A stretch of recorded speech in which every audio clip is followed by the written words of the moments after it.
And now question 8, 2019, last year's question, and this is a much more challenging question, so pay good attention to what I'm saying here. Electrons are emitted from metals during photoelectric emission, correct. Thermionic emission, correct. And radioactive decay.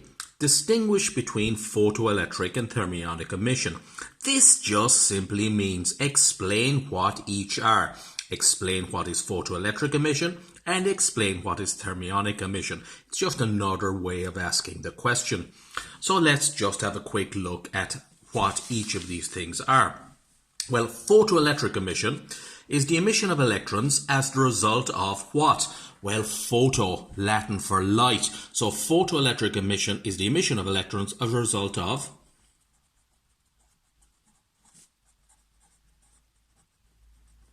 electromagnetic radiation. It's a good idea to say that the frequency has to be above a certain minimum. So just write down of suitable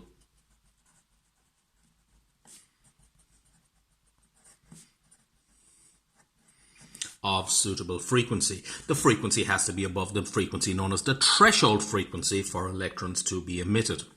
What is thermionic emission, on the other hand? This is emission of electrons from a metal surface as a result of heat. So that is distinguishing between the two types of electron emission. Photoelectric emission is the emission of electrons from a metal surface, but we were told that in the question, due to electromagnetic radiation of suitable frequency, and thermionic emission is the emission of electrons as a result of heat from the metal surface. Full marks for that. It's just explained what each is. What is the name given to electrons emitted during radioactive decay? During radioactive decay, the three main types of nuclear radiation are alpha, beta, and gamma. Electrons emitted in radioactive decay are known as beta particles. Full marks for just saying beta. Say beta, write the whole word, don't just use the symbol. By the way, a beta particle has a mass of 0, effectively, charge of -1, and that's its symbol there. It's the electron. Put a minus in just to confuse people. Put a smiley face in just to annoy people. Okay. What is a line emission spectrum? What is a line emission spectrum?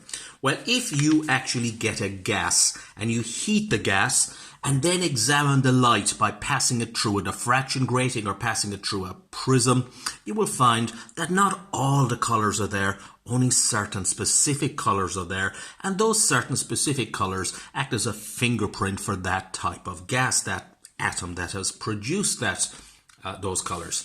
So, what is a line emission spectrum? What I think you need to know is it's produced by a hot gas and only certain colours, only certain wavelengths are present. Not all the wavelengths are present, only certain. If you actually look at a hot solid and examine a hot solid and put the light emitted from a hot solid like a tungsten filament in an ordinary bulb, and you put that through a diffraction grating, you will get a spectrum of all the colours. That is called a continuous spectrum. It's produced by a hot solid. All the colours, all the wavelengths in a certain range are there. But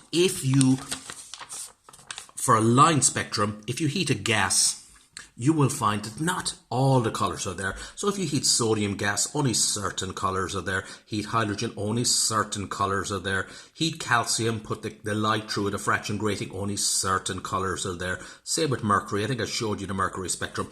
And those line spectrums act as fingerprints for the elements. And if you get some unknown chemical and you heat it and put the light through a diffraction grating and find these colours, you'd say mercury is inside there somewhere.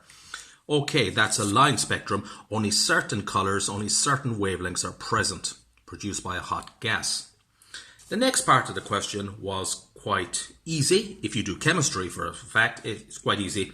Explain, in terms of the structure of an atom, how a spectrum is produced. Now, this question I've noticed has come up quite often enough in the Leaving Cert paper. A chemistry person, of course, would laugh at it, but not everyone does chemistry. Okay, here is our model of the atom. There is the nucleus, there is the first energy level or shell or ring, whichever you like to call it, the second energy level, the third energy level. This comes from Niels Bohr, and Niels Bohr reckoned that you couldn't have electrons in between those energy levels. Their energies had to match the energy levels themselves. So, what actually happens? Well, that one electron there, you see green electron there if you can see it, that electron gains energy. How would you give an electron energy? By heating it, by passing electricity through the atom.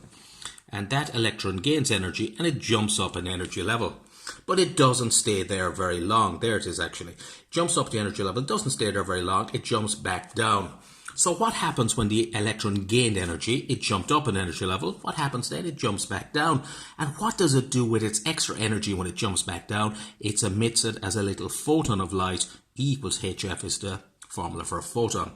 Now, if you drew that diagram, you'd probably be okay, but let's just put that in a few words.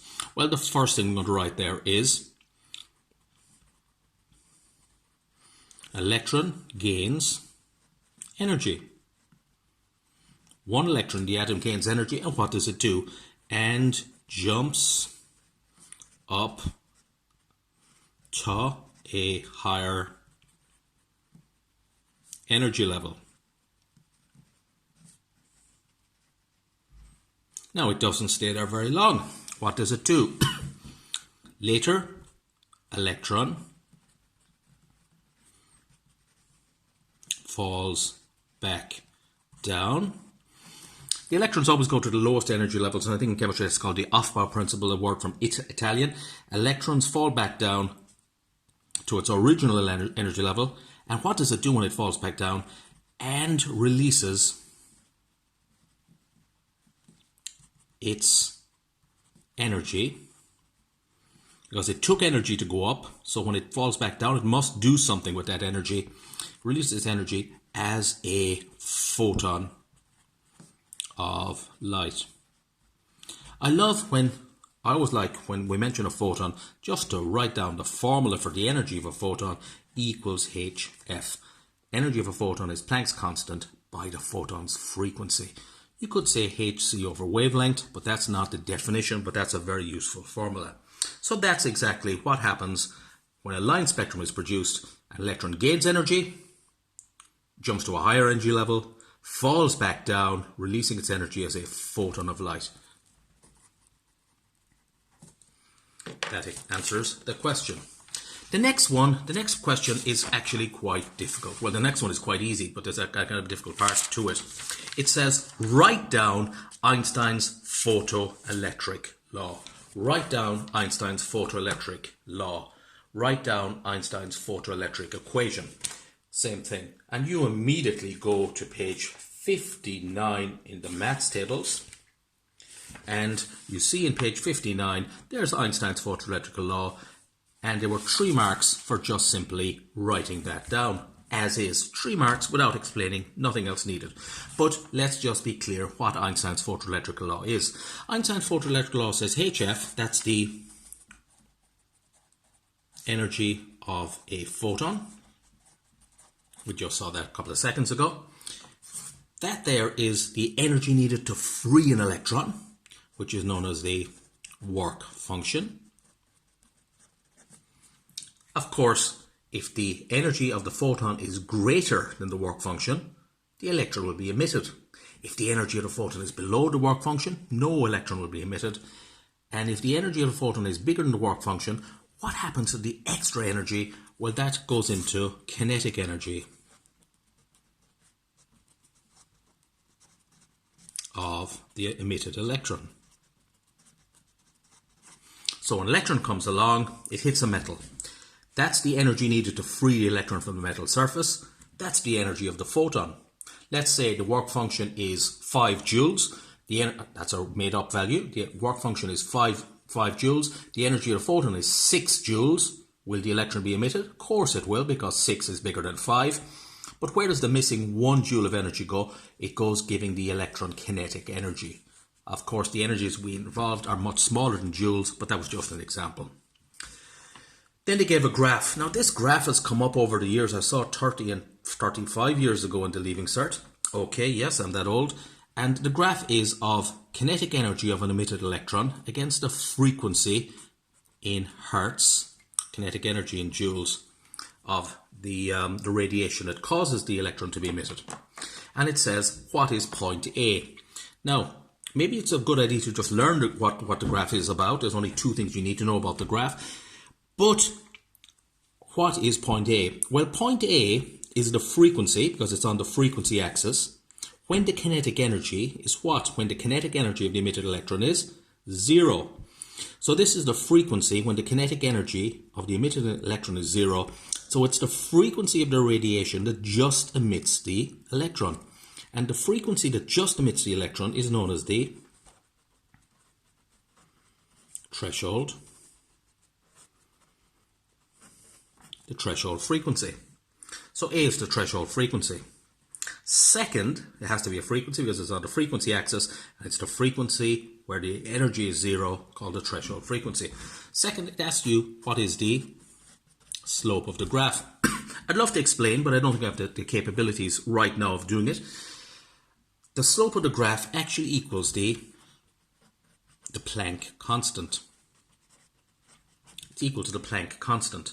Now, to explain it, I would have to use the equation y equals mx plus c, and using that equation you can actually work out where m is the slope of the graph. That would be the Planck constant. Right now I think it's just safer to learn that the slope of the graph equals the Planck constant. Okay, if I had more time I would explain it more, but I want these videos to be as quick as possible. Now, what physical quantity is represented by the point A? Threshold frequency, slope of the graph, Planck constant. Now it gives a question. Now let's look at the mathematical question. Well, the mathematical question is about, it says, the work function of magnesium is 3.68 electron volts. Calculate the velocity of the emitted electrons when photons of energy 4.15 electron volts are incident in magnesium.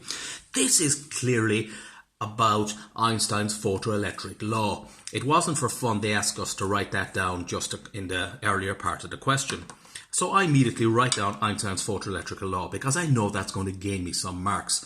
And I'm just going to, before we go anywhere else, just work out what each part of the Einstein's photoelectric law is about. Well, Einstein's photoelectric law, if you can see this over here, there's a metal surface, there's an electron embedded in the metal surface.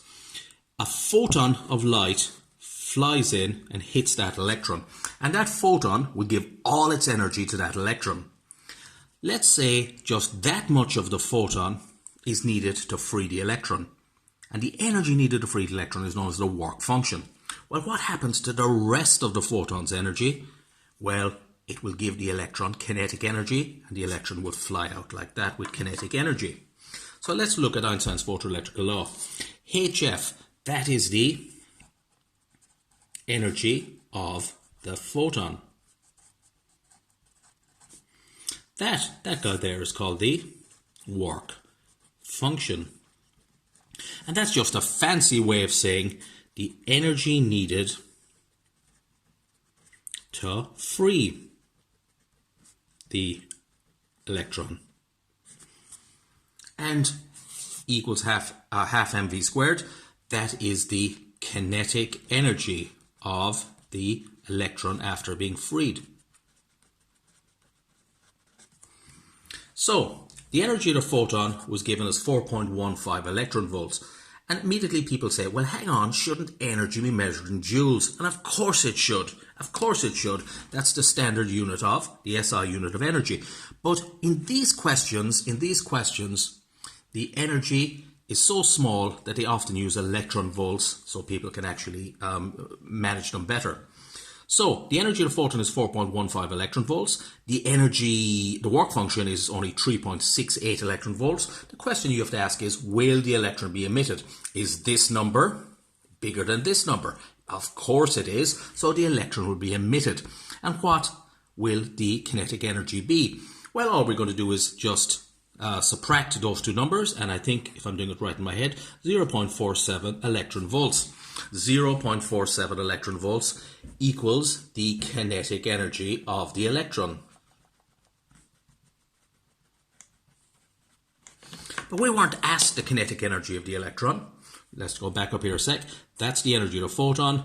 that equals the energy needed to free the electron plus 0.47 electron volts, the kinetic energy of the electron. We weren't asked the kinetic energy of the electron, we were asked for its velocity.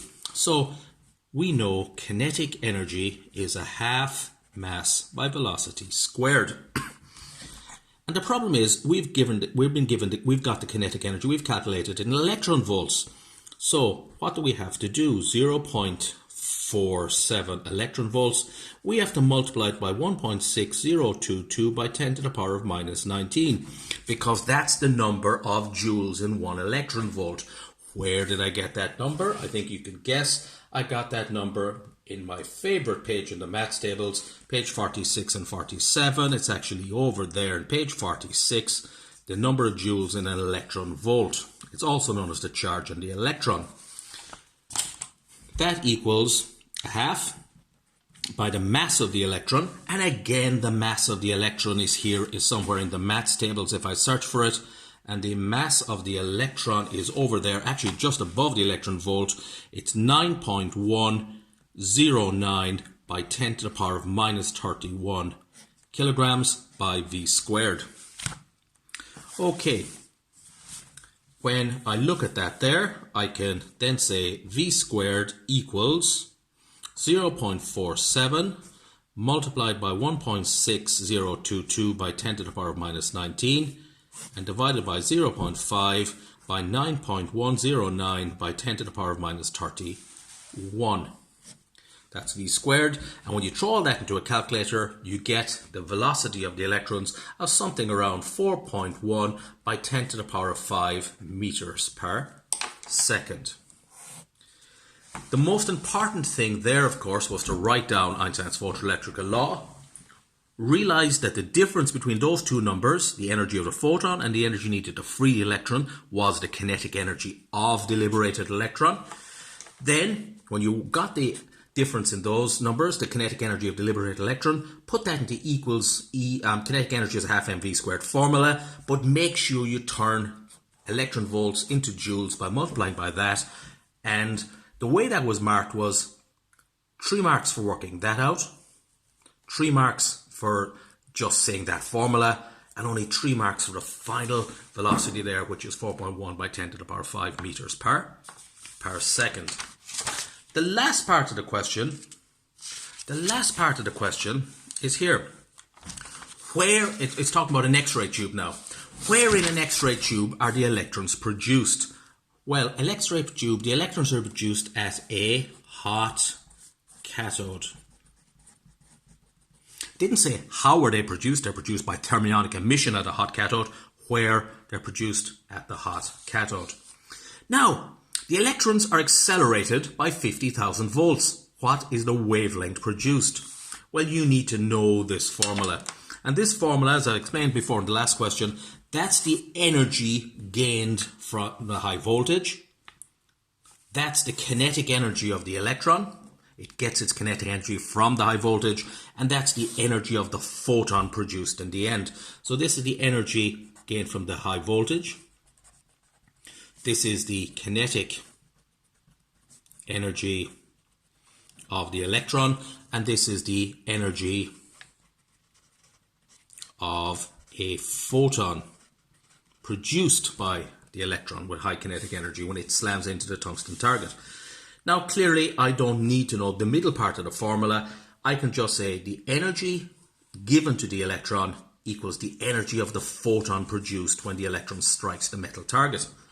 So, I write down that version of the formula. E there I get from page, the maths tables. Capital V, the voltage, we're told is 50,000 volts. The Planck constant, maths tables, speed of light, maths tables, and the wavelength is what I'm looking for. So the way that was marked was 3 marks for writing, I think it was 9 marks, 3 for writing that formula down, 3 for substituting your values in, and when you work it all out, and you've got the calculators, you'll work out the wavelength of the light produced is around 2.5, the wavelength of the X-rays produced, around 2.5 by 10 to the minus 11 meters. X-rays always have a very short wavelength, around minus 11, minus 12, minus 13 meters. Below that, of course, is gamma. Okay, the last part was very interesting. it says the last part of the question talks about the X-ray tube, and it says something like, the kinetic energy of electrons mainly is converted into heat. About 99% of the electrons turn their energy into heat in the X-ray tube. About 99% of electrons turn their energy into heat. How does that, what do they do in the X-ray tube to stop that heat causing damage? Well, there's 3 ways I can think. It asks for two design features of an X-ray tube to account for heat, the high amount of heat generated. 1, the target is made of tungsten. Not copper. The anode is made of copper, but embedded in that is the tungsten. And a tungsten target, tungsten has a much higher melting point than copper. I think copper has a melting point of around 2,000 degrees. Tungsten is around 5,000, but I'm not 100% certain. But tungsten is much higher melting point. Second, the X-ray tube has cooling fins. That takes the heat away, the X-ray heat away. And some more fancy X-ray tubes have a rotating anode. The anode actually rotates around in a circle. And that means that the X-ray beam is hitting a different part of the anode every second. So that allows the rest of it to cool down a little bit. The first 2 I'll expect you to know. The third one is a nice one to know. Okay, that was that question. Take care. Thanks.